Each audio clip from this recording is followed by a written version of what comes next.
A justificação pela fé foi o grande pilar da reforma religiosa do século XVI. A justificação pela fé é um divisor de águas na história do cristianismo. Com esta verdade, a igreja se mantém de pé. Sem esta doutrina, a igreja cai.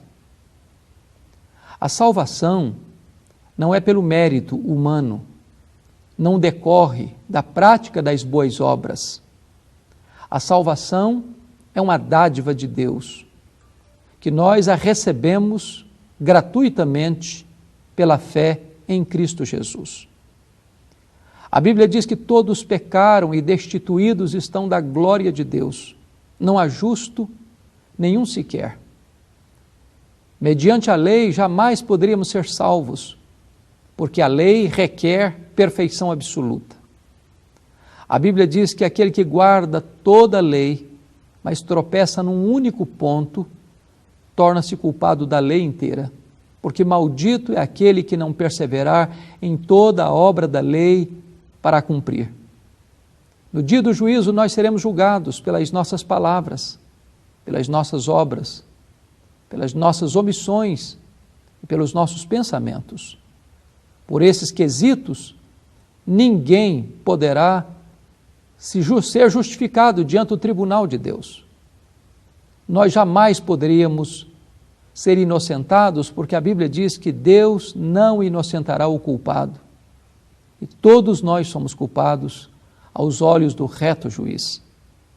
Mas então, como o homem pode ser justificado diante de Deus?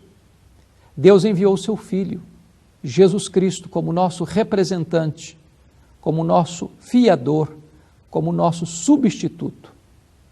E Jesus Cristo assumiu o nosso lugar. Ele cumpriu a lei por nós. Ele satisfez a justiça de Deus por nós quando foi à cruz.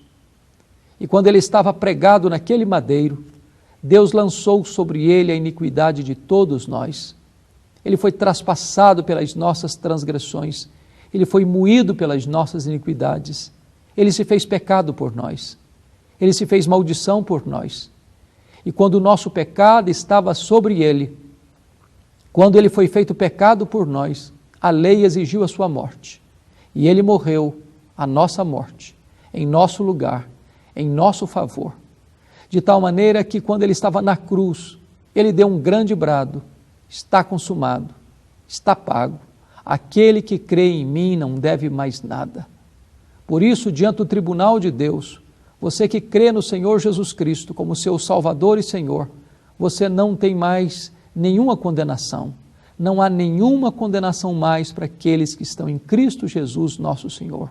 Pela justiça de Cristo, nós estamos justificados. Somos declarados justos diante do tribunal de Deus e não pesa mais sobre nós, que temos a Cristo como Salvador, nenhuma condenação.